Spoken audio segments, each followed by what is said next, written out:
What's up, everyone? Welcome to another episode of FGC Behind the Smoke. We are back once again, and you're still listening to us. So, thanks for listening. Diehard fans, buddy. Diehard fans. They, for some reason, they stick around. We don't know why, but they do, and we appreciate it.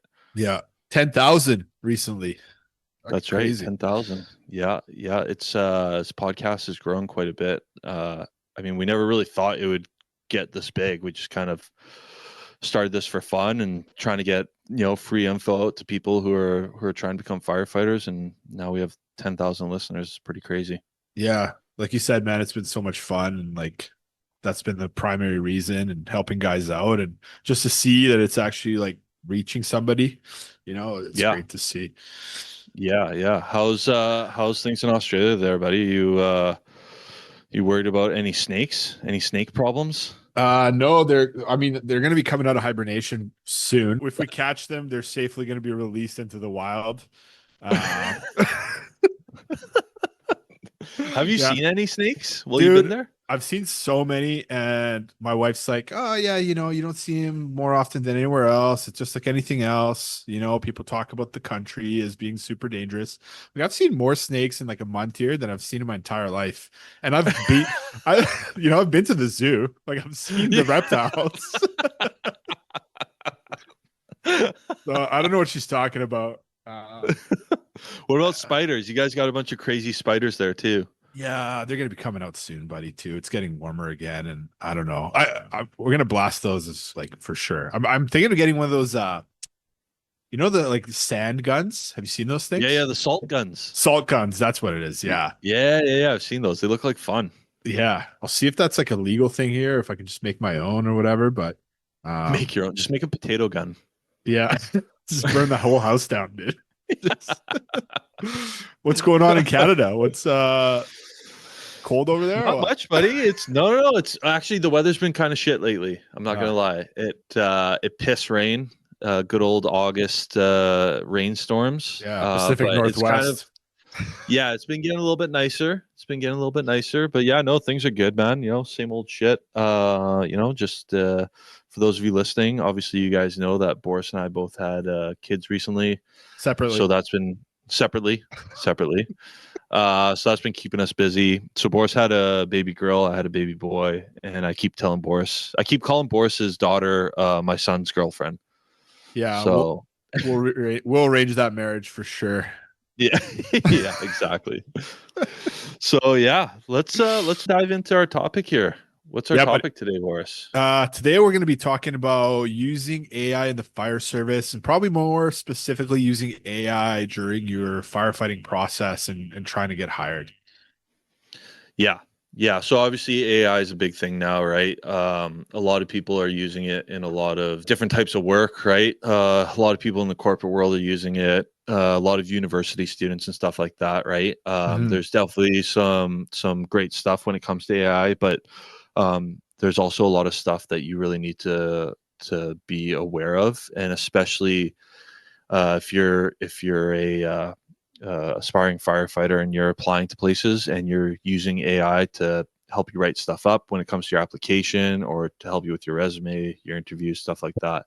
There's definitely stuff to watch out for, right? Like, AI, is it going to help you with your resume and cover letter, or is it gonna hurt you, right? So we're gonna cover some of that. Totally. One big thing with resume and cover letters, people using it, like I see it more and more, with clients that come to us and just in general out there, like even some other firefighter Instagram accounts and stuff that I see out there, it's very heavy AI, and I don't know if people think that you can't see that, or they just don't care. I don't know what or they're just, I don't know. You can definitely tell. Like, I've definitely noticed with like Instagram captions from like other companies and even companies that aren't fire related.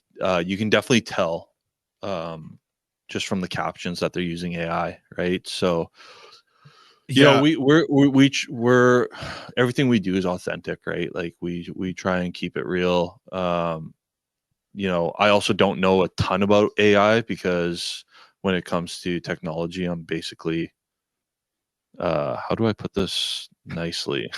I'm basically an idiot when it comes to that kind of stuff. You're the Um, I'm the brains and you're the bronze, which is scary because there's not a lot of brains in here, and you're looking really skinny these days. So yeah, I'm dropping some weight. Not by choice, just by, exhaustion from having a kid. But yeah, no, but yeah, no, for real, like it's, like in this day and age, AI is such a big thing, and it's only going to become bigger, for sure. right? So it's like how can fire applicants use it to their advantage, and how can they also have it kind of backfire on them too, right? Yeah, for sure. And full disclosure, like Adamo and I, or I should say, yeah, more on my end, just from because I do some of the back end stuff here. Adamo's the pretty face. But like we do use AI to kind of structure stuff, right? Like on our guides, our interview guide, our written guide, like those images, like we're not artists; those were created by AI, you know. Yeah, But yeah, the images, yeah. yeah, but like as far as like writing stuff and like putting your soul and thoughts into any kind of document, it's the same with those written exams and the interview guide that we have. And like you said, Adamo here on the podcast, like it's got to come from the heart, man. It's got to be your own words. Yeah, Uh Otherwise, yeah, not only will people be able to tell, but they just I feel like they won't trust you with a lot of the stuff too, you know?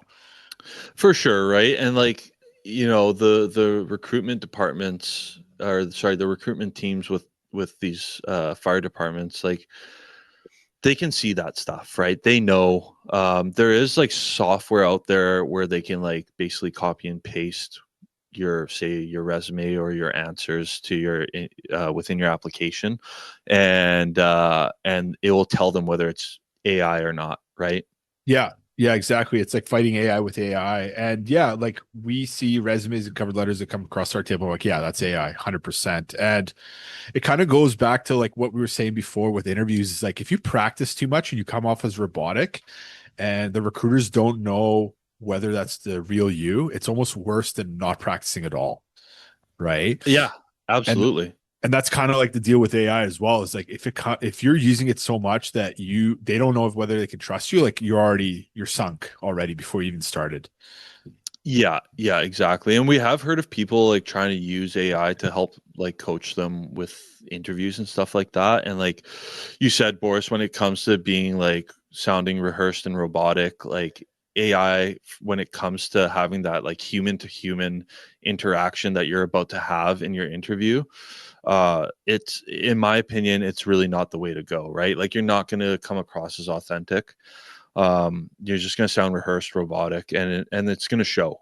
Yeah, 100%. Like I mean, think about it this way for anyone listening. Like visualize this: you're sitting across the interview panel, and you're speaking one way, and in front of them they have a resume that speaks in an entirely different way. Exactly. They're like these aren't the same people, right? Exactly. Yeah. So just something to keep in mind as you're going through.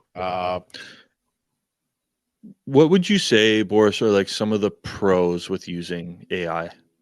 AI, I would say, is great to kind of put you back into order if you are a little scatterbrain. If you're not really good with words, right? I remember before AI, like I would type in like synonym for happy, and it would be like joyous or uh yeah, see, like I'm already done. I can only think of one synonym for that. Dude, I don't even know what a cinnamon is except for some sweet cinnamon buns. I was gonna say another word for happy is gay, but then I knew you were gonna just throw shots at me. So I'm like, you know what? I only know one word for happy. Yeah. But But no, like it can help with like checking for like grammar errors, right? exactly. Like, maybe like some formatting stuff, right? Yeah. Um, but really, like, aside from that, I would be very skeptical of using it when it comes to the application process. Yeah. Something back to that structuring thing is like potentially that a sentence doesn't sound really, really really well, right? So you can be like, okay, can you restructure the sentence for me? And then once it spits out an answer, restructure that again yourself into your own words, right? Yeah. So I find like that kind of like putting things into perspective is better. Or like, what am I missing in this paragraph that about myself or my personal life? And maybe it'll spit something out, maybe it won't. But like that kind of AI help is, I think that it's okay to use. Yeah. Anything where it's actually putting words into your mouth or talking for you on a piece of paper, I think that's kind of a big no. And you're just setting yourself up for failure. I feel like, Yeah, I agree, right? Because it's not you doing it, yeah, right? And like you said, Boris, like they're not gonna see um that like personal side of you through your resume if it's just like structured through AI. totally. Because same thing, like AI doesn't know you, so of course it's going to spit out something generic, right? Like I was looking at a resume the other day, and it was like three paragraphs of very well written cover letter, but all three paragraphs talked about their athletic performance. It's like, no, man, you got to be a little more, you got to put out more of your strengths out there. But of course, AI doesn't know different other strengths. So it doesn't Yeah. actually, it doesn't actually put that into words. So yeah, recruiters will know, and it's just going to bite you in the ass later down the line. What do you think about the application process itself? Like when you're actually filling out the application and using AI? Yeah, like I'm not a fan of using AI for that, right? Especially like some departments have such a in-depth application questionnaire, right? They want to know like, about your life experience and stuff like that, right? If you're just like, oh, okay, I traveled to Thailand, and then you just throw into AI, I traveled to Thailand, write up a response to this question.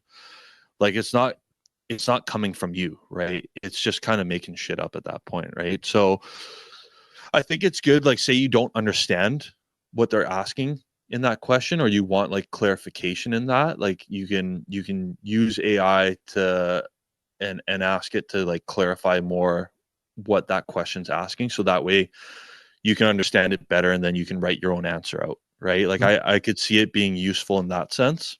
Yeah, that's a great point. Just clarifying certain aspects that you don't understand within the question itself, rather than Yeah, actually using it in the answer. I just feel like it can give people a false sense of security, For right? sure. um where they, especially like if they don't reread what the AI wrote for them, Mhm. or like you said, Boris, like yeah, okay, it's fine to use AI, but then like rewrite it in your own words, right? Like if it doesn't sound like something you would say, when you get to the interview, like they've read your application, obviously that's why you're Mhm. at the interview, Yeah. right? So then now all of a sudden when you're answering your questions, they're like, wait a second, like this isn't really adding up. Yeah, exactly. And I feel like you're probably, if you're using AI, you're probably not the only person using AI. So that recruiter might see 10 resumes or 10 applications that are written exactly the same, Yeah. right? And that doesn't happen Yeah, in that's real so life. true. That's So so true. so now they're gonna be like, okay, well, these 10 people clearly used AI to write their application. And if they don't cut you right there, they might just not have high expectations for you coming into the next step, right? Yeah. Yeah, exactly. Yeah, you know what, man? I just think like obviously AI can be a very useful tool for a lot of people. I know like say you're, a training officer or something like that, and you want to write, help write like a better curriculum or something like that, and you can throw your ideas into AI and it can help you write a curriculum, but you still have to like go over that and make sure it makes sense for what you're trying to teach, right? So definitely can be a useful tool, but then at the same time, I think there's a lot of detriment that comes with it. Yeah, absolutely. And once you get into the fire service, like you're going to be writing reports, right? You're going to be writing emails. That writing doesn't stop. So you might as well start improving it now, because you're not going to be able to use AI in your emails to your officer, or asking for holidays or whatever those emails might be. And like, I don't know if you've seen it down, but like I've received a couple of emails from, people at our work that are clearly AI. And Yeah. it's like, okay, well, you're not writing an essay, it's 3 sentences. So why are you using AI? Why not just write what you want about it? It just kind of leaves like a bit of a sour taste in my mouth, as if like I'm not I'm not worthy of an actual answer. It's just like spit something out for this guy and send it to him, you know? Yeah, like I think it's just like people view it as like an easy way out, and it does show. Like that's such a good point, Boris. Like it shows that you actually didn't take the time to like put in the actual work that's required for you to personally do this. Yeah. And if that leaves a bad taste in my mouth, how do you think that's going to be in a recruiter who actually has more power over you than I do over somebody who sends me an email, right? Like an officer or somebody more senior to me. So like, yeah, it's not really setting yourself up to success. So just make sure, guys, like if you are going through the process and you are thinking of using AI, like be smart about where you use it. I think down with that point you made about like actually just helping you, just being kind of as a guide is way better than being you, right? Yeah. Use it as a guide. Don't use it to do everything for you, right? You want to check your grammar and your punctuation and that kind of stuff. I think it's great for that. Clarification on a question in the application, sure. Mm. But to just blatantly use it to fill out your answers, I think it's gonna bite a lot of people in the ass, right? And like you were saying, Boris, like when you do get to your interview, right, and they're interviewing you, and then they look at your application, they're like, this doesn't add up. Like this application was like, you know, clearly very different than how they are in their interview. So yeah, I just feel like it's a useful tool for some of those smaller things, but you shouldn't rely on it to do the work for you. Yeah, 100%. And when you and I do interview prep with people, like I don't remember using AI once, for anything, even like No. writing an email to them back, after like going over a recap or whatever. Like it's just it hasn't crossed my mind to not be authentic or to hand our authority of what we know and kind of what we want to say to this person over to some robot and be like, spit this out for them, you know? Yeah. And it's just not genuine then, right? Yeah. Uh and yeah, sorry, go ahead, buddy. I was just gonna say, it just erodes that trust as well, right? It's like, well, like how much of this is, them actually taking the time to talk to me and see what needs to be done and how much of this is actually going to work, right? Because a lot of stuff, we talked about this in one of the episodes when we wrote that our written exam. Like I tried having some answers through AI, and it's like it's not genuine. It doesn't actually spit out the right answer. You can't actually, it will lie to you sometimes. And if you actually tell AI, like, did you just lie to me? Or like, did you make a mistake? It'll be like, oh yeah, sorry, I actually did. Yeah. Like it does do that sometimes. So it's like, just do the work, man. And then you're going to be better for it. You're going to be a better person. You're going to be stronger. Like just put in the work. Yeah, absolutely. Right. Like it's just a tool. It's not like a silver bullet, right? It's not you putting in the time and the effort to really show who you are. It's just some generic answer that some robot's writing up for you. Yeah, buddy. Agree. And What do you think about it like when it comes to like people trying to have it help them with like interviews? uh yeah, I don't I think it's a terrible idea. Again, like I think you're better off going into the interview panel not knowing what they're going to ask you than going in there practicing AI stuff, because like at least going in there not knowing stuff, they're like, okay, this guy like just didn't study as much and maybe we'll give him a chance. Whereas the other way, it's like, okay, well, this person's definitely not genuine. Well, I don't know if I can trust him. So I don't want him in the Yeah. trust position of a firefighter. I feel Yeah. like it's almost like if you're using AI when it comes to like, person to person things, I feel like it's almost like a form of lying. Yeah. Agreed. Yeah, it's not you. It's not you. And to put that face forward, like I saw this list a couple of days ago. I don't know where I saw it. Maybe it was on X or something, but it was like the top 40 jobs that AI won't replace. And firefighting's like top three or top five, at least. It's up there, Yeah. right? So, like, our job is very genuine. It's very, you can't go into somebody's house for medical assessment and be like, okay, well, I'm going to use AI for this. You have to use your intuition. You have to, you have to use your people Sorry. skills. Well, you have to use your own knowledge to come to a conclusion. And yeah, like that's why I think also we won't be replaced for a very long time because firefighting is very, very human at its core. Yeah. And if you don't bring that Yeah. to the application process, wanting to become a firefighter, then you're going to get found out and it's not going to go well for you. For sure. Recruiters are going to see right through that, right? Yeah. And like, let's just say like you get through using AI, right? Mhm. You still have a year of probation Yeah. where they can still assess you and they're like, what the hell? Like this is not adding up, right? This is not the person that they said that they were. And it's because you didn't say anything. Like you used AI to write your application, right? Yeah. And kind of actually, ironically, like the stuff that we said in this episode that might be okay to use AI for, like I said, it's okay to, kind of structure your things. You said it's okay to kind of answer some of the questions you might have. If you rely on both of those things that we think are okay as well, if you rely on them too heavily, that can bite you in the ass too. Like if an officer gives you direction, you're not going to have AI to clarify that order to you, Yeah. so you're going to be screwed. And, Yeah. if you got to organize something for, like, say, kids coming over to see the fire trucks in an hour, you can't use AI to get that organized. So even for the things that we think AI is good for, if you rely too much on those things, you're going to be screwed in the fire service. Yeah. Yeah. It'll definitely bite you in the ass for sure. Yeah. Yeah. I think it's just people use it as like an easy way because they, like we said, like they just don't want to put the work in themselves, right? Yeah, it's a crutch. It's a crutch for a Yeah. lot of. Don't get me wrong. Like, there's, a lot of good things are coming out of this whole AI wave. Like, blind people can actually be told what's exactly in front of them through AI.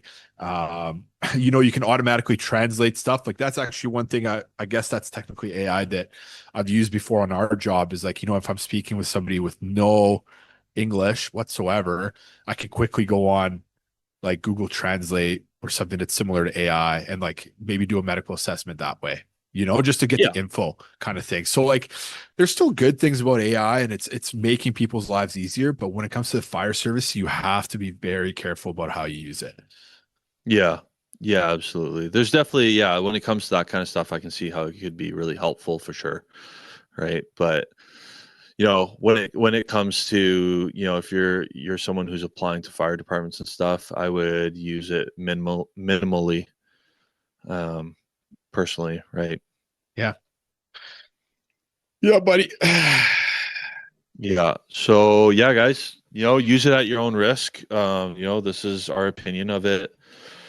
Um, AI is great in a lot of ways, but it's not going to replace that human to human, contact that is required in order for you to get through this job, to get Yeah. hired on this job, and also to get through your career too, Yeah. right?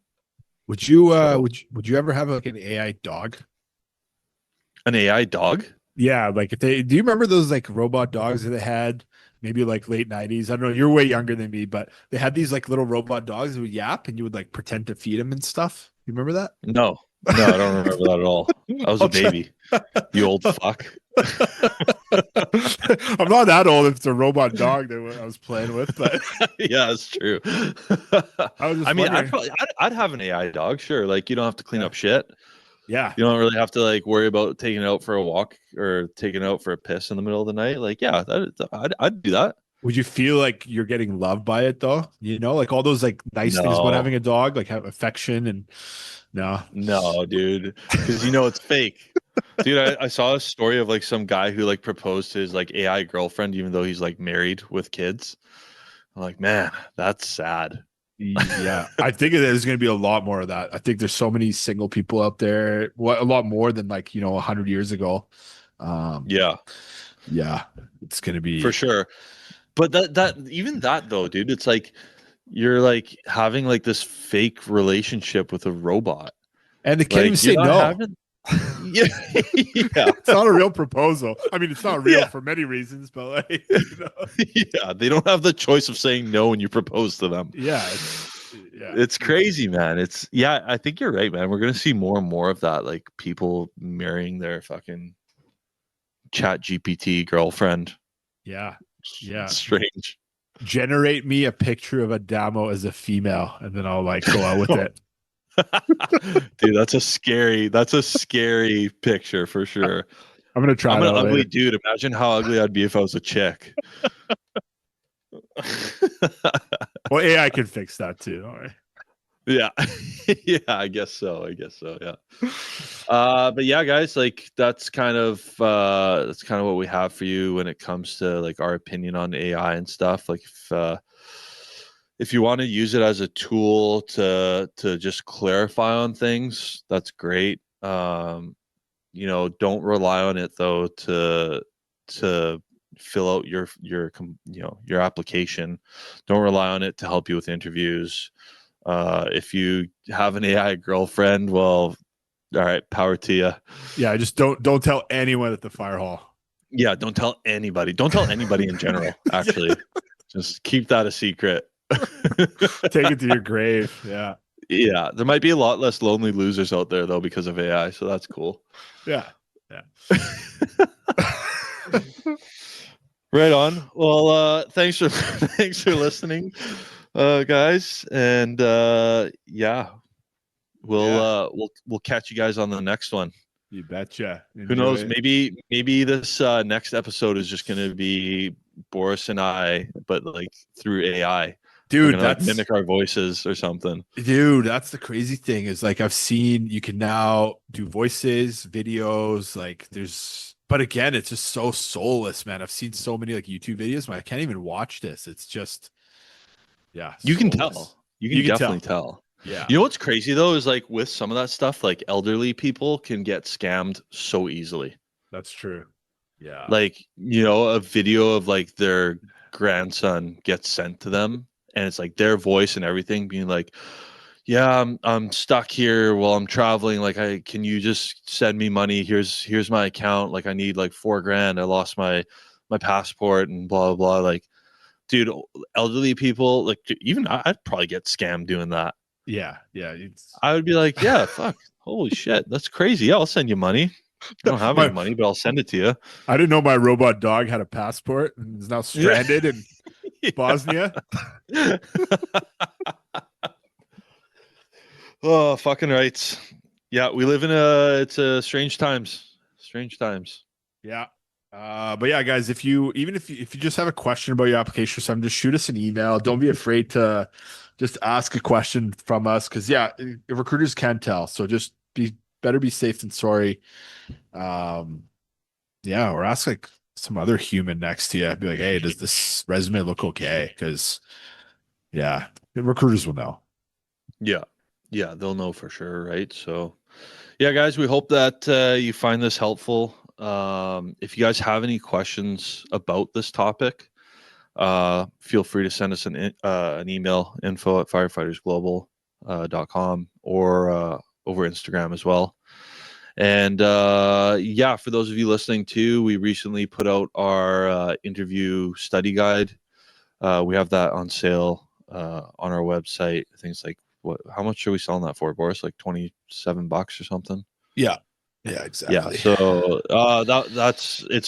I can't remember how many pages it is, but we did not use AI to do it. We did that. We wrote it all out ourselves. We think it's going to be really helpful to help people study for their interviews and stuff like that. So yeah, check it out. Definitely a really useful study guide, and it'll help you guys out a lot. Yeah. We have just created our Patreon program and it's online. We'll put a link in the description of this episode. It's got all our freebies on there. So it's got resume templates, the interview checklist, the competitive edge checklist. Yeah, competitive edge checklist. And we're also going to be diving into more in-depth interview episodes and hiring process stuff. And we're going to be posting it on there. It really does help us out because then we're able to pay Francesco for producing this podcast. If it wasn't for him, we'd be hooped. You guys missed the part where we were just trying to turn this microphone on before this episode. Yeah. Yeah, exactly. Yeah, we wouldn't be anywhere without him. So we'd like to start paying him a lot more. And it's also going to be a way for us to just upgrade to better audio equipment, better cameras, better lighting, and all that kind of stuff to bring you guys a better experience with this podcast. Yeah, and that was your idea actually, Damo, with the whole going over every interview question kind of in depth and really getting into the interview panel stuff. Yeah, we'll be going into that in really great detail, really breaking apart the questions and just talking about like what they're actually asking in these questions, right? And yeah, it's going to be good. It's going to be a lot of info, a lot of really, really good info. And if it's not, let us know. We also have a chat group in there as well on Patreon. That's right. So if there's, guests you want us to see, bring on, or if there's questions you want us to ask or talk about on the podcast, you're more than welcome to ask us on there. Yeah, for sure. And like when it comes to those behavioral / situational type questions, we can break down a question and talk about it for probably half an hour. Yeah. Right. Just one question. Easily. So there's going to be a lot of really good info on that. And like we said, it's going to really help support the podcast so we can upgrade better equipment and also keep Francesco around so that way there is a podcast. Like chaining him down to the table would be too cruel. Yeah. Right on. All the best, guys. Till next time. Cheers. That was fun.